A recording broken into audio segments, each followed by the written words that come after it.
What's up, Winnicott? I'm Sophia Ellsworth. And I'm Camden David. Welcome to WHTV's first episode of the school year. Our first story comes through some music students and their recent auditions for Jazz All-State at Londonderry High last Saturday. 2 of the students got accepted.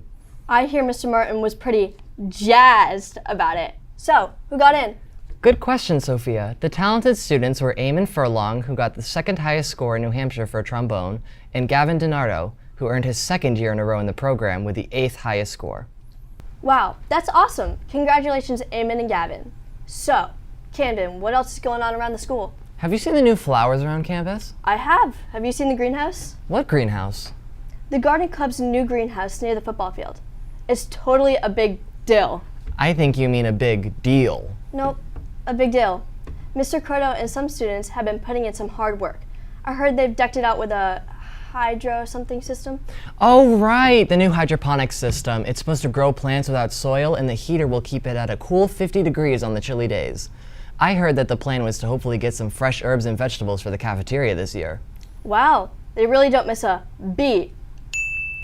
They're actually thinking of doing cucumbers right now, but speaking of cool conditions, fall sports are still going on strong. Yeah, cross country is still going on strong. The D1 state championship is on Saturday, the 28th. The last football game is tonight as well. Oh, and the boys soccer team is heading to Hanover. It's an exciting week. I know some teachers are reminiscing about their time playing sports at Winnicott. Really? Who? Seth went ahead and found that out for us. Let's see what he found. What's good, Winnicott? It's Seth. It's the first episode of the year, and it's pretty good to be back. I was in the studio the other day, and D-Rob was showing me the 1992 Winnicott Boys Basketball Championship game. And I recognized a few familiar faces. And that got me thinking, if so much of the student body plays sports, then that means some teachers here at Winnicott must have played sports when they were students here. Yeah, my name is Mike DeBoule. I am the associate principal at Winnicott High School. Graduated in 1992.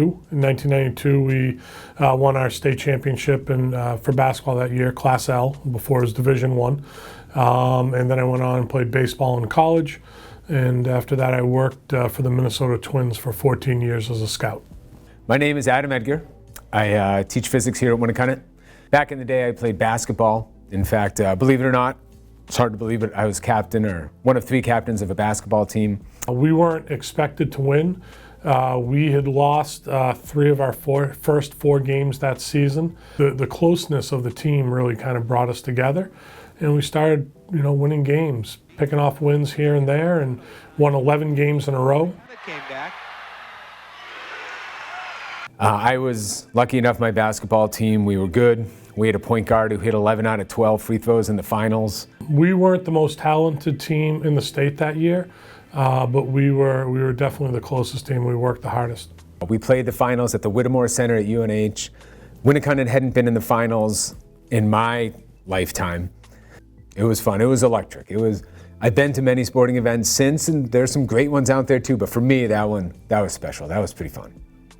Basketball wasn't the only sport played by Winnicott alumni. So my name is Emily Ferzocco, and I am one of the school counselors here.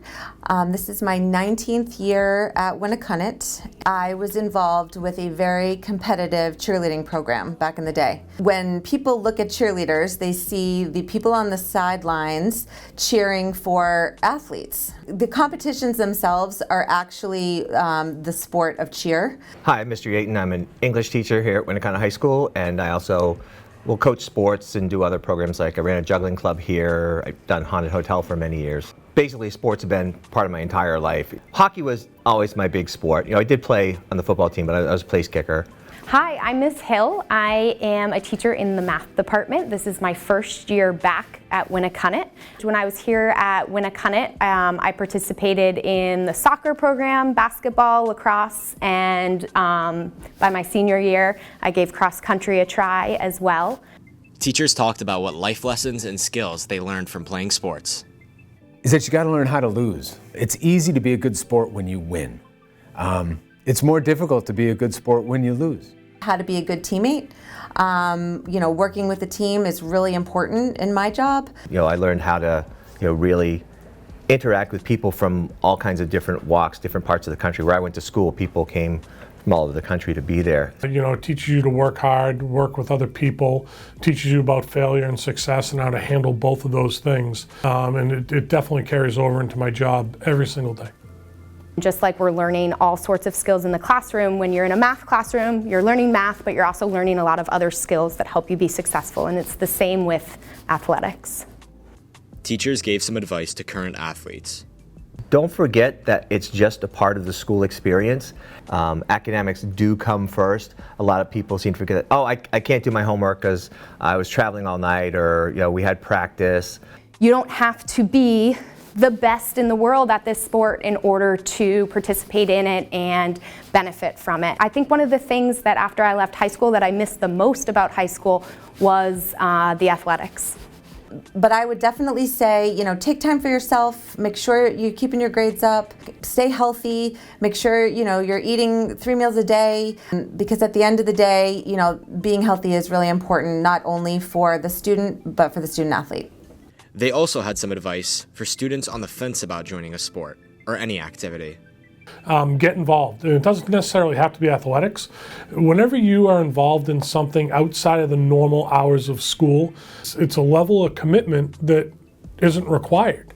So it makes you a better person when you put yourself out there with this other group of people for a bigger reason than just yourself. I got nothing. Stay active. Stay active. What are you going to do? Go home and watch TV? No. When I was playing lacrosse in high school, most of the girls on the team had never played lacrosse before. Don't be intimidated by the fact that it might be something new for you, and I'd say give it a try. I think it's very important to be a part of your community, and so I would say get out there, try something new if you've never tried it, but certainly get involved. We had one student who was a senior who wanted to come out for hockey a number of years ago. And he wasn't the greatest skater, but he was like, I just like to be on the ice, I like to be part of a team.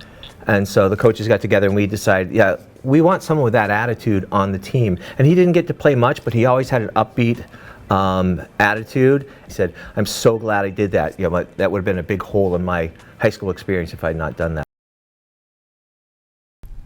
Isn't that cool? Who knew Mr. Dayton played hockey? Not me, but what I do know is that our very own principal, Mr. McGowan, rode at the head of Charles this weekend. Wow, what's this a la boat? Do you mean about? No, a boat. Well, Sophia, the head of Charles Regatta occurs once a year and it brings thousands of people together to compete at one of the biggest and largest races in the nation. Mr. McGowan completed as a grandmaster and did very well. Wow, that's pretty awesome. Congratulations, Mr. McGowan. Enough with those puns, Sophia. I would say they're not funny, but I'm trying to be kind, like how Winnacunnet was last week. All right, Positivity Week.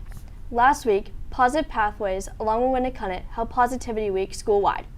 Each day had a different theme and activity to be a part of. Monday was Random Acts of Kindness Challenge. Tuesday was Words of Encouragement Day. Wednesday was National Unity Day. Thursday was Show Your Gratitude Day, and Friday was Random Acts of Kindness Challenge Day. The freshmen won the challenge and will be getting Chef Ed's famous cookies. While Positivity Week may be over, we at WHTV still urge you to be kind and stay positive. Well, that's all we got for you today, Winnacunnet. Have a nice weekend. See you later.